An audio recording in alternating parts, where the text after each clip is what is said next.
বাংলাদেশিদের শ্রমিক ও ভ্রমণ ভিসা বন্ধের কোনো আনুষ্ঠানিক ঘোষণা দেয়নি সংযুক্ত আরব আমিরাত। বিষয়টি নিশ্চিত করে রাষ্ট্রদূত তারেক আহমেদ জানান, যে ওয়েবসাইট থেকে বাংলাদেশিদের ভিসা বন্ধের তথ্য ছড়ানো হয়েছে সেটি ইউএই সরকারের কোনো ওয়েবসাইট নয়। একটি ভিসা প্রসেসিং প্রতিষ্ঠান থেকে উদ্দেশ্য প্রণোদিত হয়ে এই তথ্য ছড়ানো হয়েছে। সাপ্তাহিক ছুটি শেষে এই বিষয়ে আমিরাত সরকারের সাথে যোগাযোগ করা হবে বলেও জানান রাষ্ট্রদূত।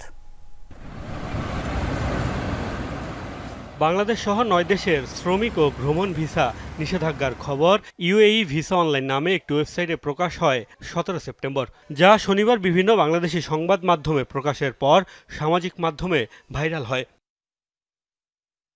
ভিসা নিষেধাজ্ঞার খবর সোশ্যাল মিডিয়ায় আলোচনা সমালোচনার ঝড় তুললেও সংযুক্ত আরব আমিরাতের বাংলাদেশ দূতাবাস বলছে ভিন্ন কথা। দেশটিতে নিযুক্ত বাংলাদেশের রাষ্ট্রদূত তারেক আহমেদ জানান, যে ভিসা নিষেধাজ্ঞার সংবাদ নিয়ে তোলপাড় চলছে সেই সংক্রান্ত কোনো তথ্যই দূতাবাসকে জানায়নি আমিরাত সরকার। এমনকি যে ওয়েবসাইট থেকে এই সংবাদ ছড়ানো হয়েছে সেটি ইউএই সরকারের কোনো ওয়েবসাইট নয়।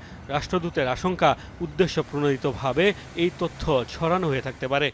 আমরা অফিসিয়ালি দূতাবাস থেকে অথবা আমাদের কনসুলেট থেকে ইউএই সরকারের পক্ষ থেকে তেমন কোনো যোগাযোগ আমরা পাইনি। যে ওয়েবসাইটটি রেফার করে বাংলাদেশের বিভিন্ন পত্রপত্রিকায় নিউজটি হয়েছে, সেই ওয়েবসাইট সম্পর্কে আমরা এখন পর্যন্ত যতটুকু তথ্য পেয়েছি এটি একটি ভিসা প্রসেসিং সেন্টারের ওয়েবসাইট। তো এটির তেমন অথেন্টিসিটি নাই।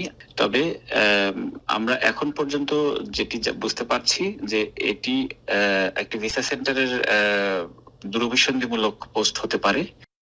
বাংলাদেশ দূতাবাস জানিয়েছে, বিষয়টি নিয়ে সাপ্তাহিক ছুটি শেষে আমিরাত সরকারের সাথে কথা বলা হবে।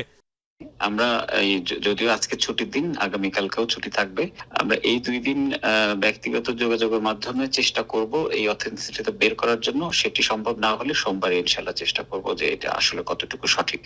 সংশ্লিষ্ট কর্তৃপক্ষের আনুষ্ঠানিক বিবৃতি ছাড়া ভিসা সংক্রান্ত কোনো গুজবে কান না দিতে আহ্বান জানিয়েছে বাংলাদেশ দূতাবাস। মোস্তফা মাহমুদ, যমুনা নিউজ।